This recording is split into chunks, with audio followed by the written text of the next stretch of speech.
So over the last year or so I've received a number of samples from Japan which I've tested for radioactivity, and a lot of these have been car vehicle filters.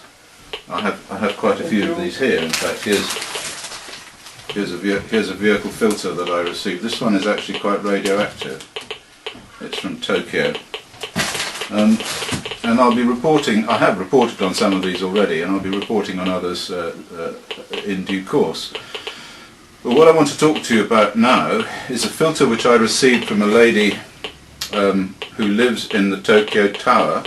It came in an envelope. Yeah, that's the envelope. Not in the Tokyo Tower, who lives near the Tokyo Tower, about 300 meters, she says, from the Tokyo Tower, on the 20th floor, in an apartment on the 20th floor of a building. And she got in touch with me. Lots of people from Japan get in touch with me to ask my advice about whether they should evacuate, whether they should leave the country. And I usually say yes, incidentally, especially if they've got small children. Certainly get far away as they can from the contamination. Now the question that she asked me was, should she get away because she was living in Tokyo? Was it very serious in Tokyo? So I said, well, send me an air conditioning filter, because she lived in this apartment high up, 20 stories up. In the centre of Tokyo, and I thought probably it would be alright, but the way to tell would be to look at an air conditioning filter if she had an air conditioning unit. A lot of people do. So she sent me this air conditioning filter, and here it is. Here's the air conditioning filter. See? It has a certain amount of dust in it, which I can show you. You see, see the dust in there? There we are. And so I didn't really expect to find anything in an air conditioning filter, particularly one like this one, which was just inside the flat. So in fact it wasn't outside, it didn't take air from the outside. All it did was circulate the air inside and keep it cool or warm, depending on what they wanted. So it continuously circulated the air inside the apartment. And she told me that she'd left, that she'd switched this thing off and evacuated Tokyo for several months after the accident, so she went a far way away. So this filter was just sitting inside the apartment, and then she switched it on when she came back, which was several months after the accident. And so I really never expected to find anything, but I thought we'd better have a look and see. So along it came, and there's a certain amount of dust in it, but not very much. You can measure, you can weigh. I can scrape it off and measure the dust. What I was mostly interested in, first of all, was to use see, we have a number of instruments here, but the first one to look at it with was a Geiger counter. So I looked through the package with a Geiger counter. It didn't look too bad. Didn't really look much above background. And we have some quite big, sophisticated gamma spectrometry equipment here. This is a large cesium iodide crystal. You put the sample in the hole. It's called a well detector, and then you measure the gamma radiation in there. But in this case, what I decided to do was, because there was not much dust, I decided to use a beta scintillating counter, one that also detects alpha emitters. That's this device here. I've got it switched on at the moment, and it's measuring just the background here. You can see the background here varies slightly, but it's about 3 counts per second. If you integrate it, it's about 3 counts per second. We've got 2.81 there now, but it goes up and down, and you can integrate it over a long time period, and we get 3 counts per second. And the detector head, which I can show you here, is, where is it now? There, you can see it. You see that? That's the detector head. At the moment it's looking at a piece of paper, and so we're going to put this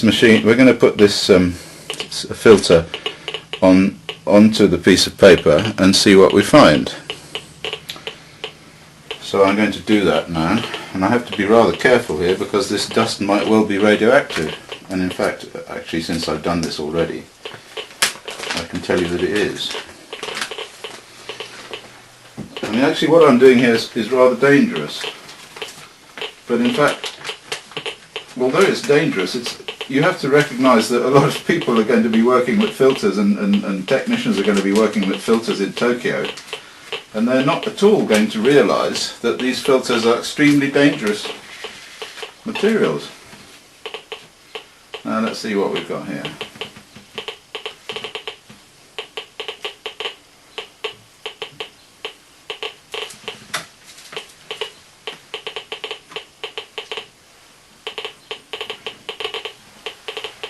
Yes, you see, now the count rate from this filter's gone right up.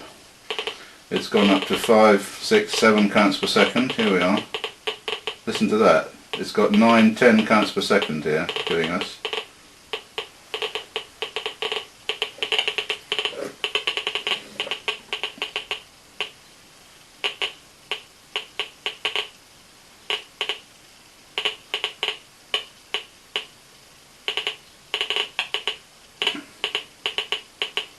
What have we got there? We've got 5 counts per second there.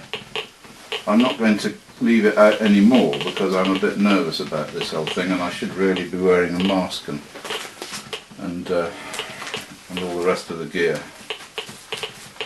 But let's live dangerously occasionally.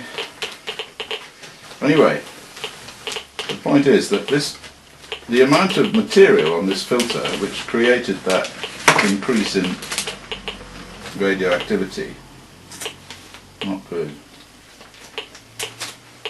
is very little.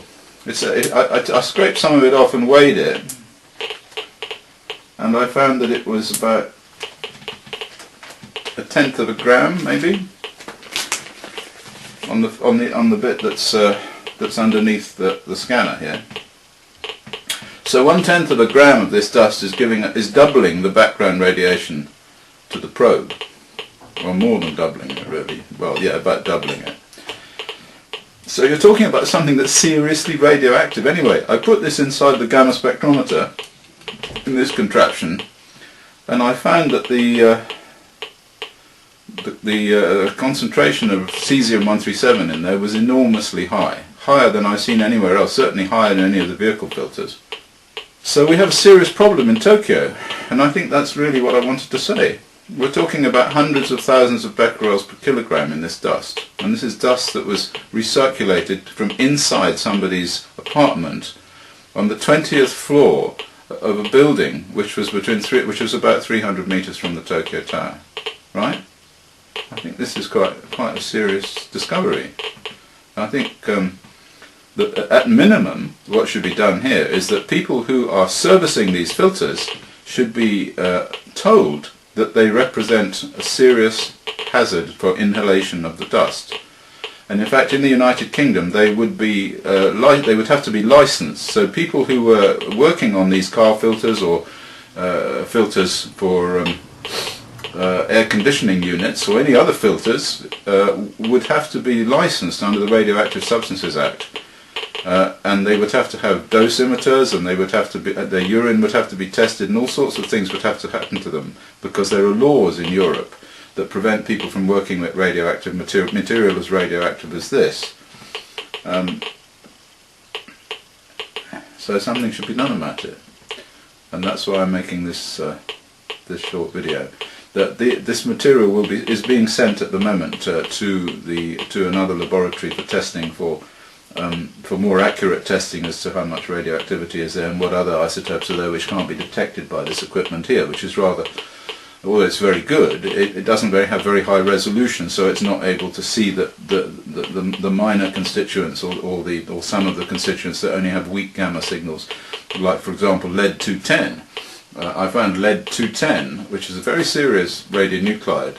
Lead has a low boiling point, and it's very likely to be in the general mix of stuff that came from Fukushima. And it has a daughter nuclide, which is polonium-210, and polonium-210 is the stuff that killed Litvinenko. So we have some serious stuff floating around Japan. Anyway, thank you very much for listening to me, and I'll talk to you again. This is the gamma spectrum of the sample that we scraped from the filter. And we can now ask the program to analyze these peaks that you see, and I'll just do that.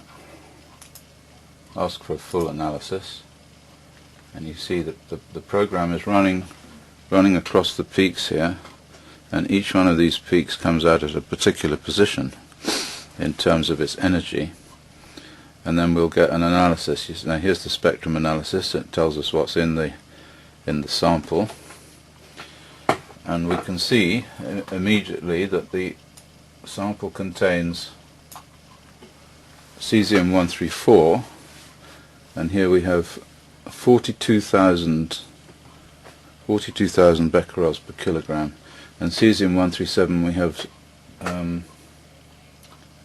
68,000 becquerels per kilogram. And also interestingly, you see here we have a lot of lead-210. Now lead-210 is a very interesting radionuclide. It's normally natural decay product of radium-226, but here we've got far too much of it. We've got 7,500 here, 7,500 becquerels per kilogram of lead-210, and that's almost certainly from the reactor, because there's no bismuth-214 there, which is what we would expect if it was natural. And also there's thorium-234. Now look at that, that's the daughter of uranium-238, so that's giving us 3,000 becquerels per kilogram of uranium-238, and there's also uranium-235. We've got 240 becquerels per kilogram of uranium-235, so far too much.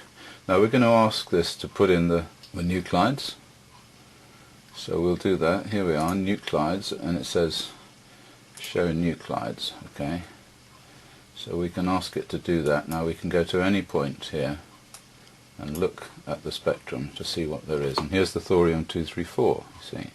Now that, and there's the lead-210. Let me take you a bit closer to this, and you can see how clever this stuff is.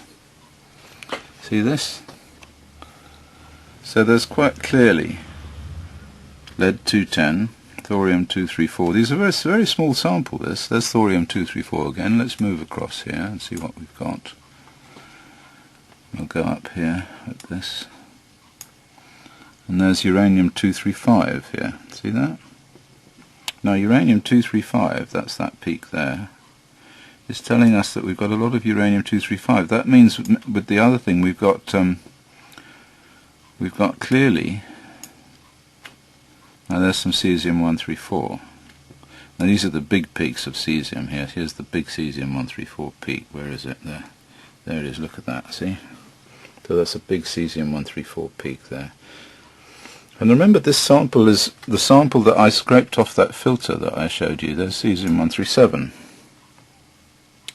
There we are, cesium-137. So this technique enables us to tell exactly what it is in the sample. Very clever stuff, really. Although it does cost a bit of money, because I haven't got a machine like this. Cesium-134. And of course there are various other substances there, including natural substances, so we will have potassium-40 at 1460. Let's see if we can find that for you. There it is, potassium-40. So we know it's potassium-40 because we know where the peak is. It's at 1460.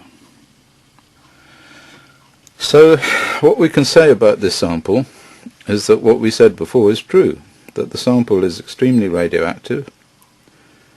The filter is extremely radioactive, and it contains high levels of uranium and lead-210 and cesium-137, all substances which are inside an apartment on the 20th floor of a block 300 meters from the Tokyo Tower. Isn't that quite something? It's quite something. Rhodium-102 we have here. This is a fission product from Fukushima. But the most serious one, the one is the U-235. I mean, these peaks are not very large, but then remember the sample is really small sample. It's just a few grams. Thorium-234. So that's our uranium peak. And there's far too much uranium there. It's about 3,000 becquerels per kilogram. It should be about 20. So this uranium is from Fukushima as well, which means that particles of uranium are floating about in central Tokyo. Scary stuff. Scary. scary stuff.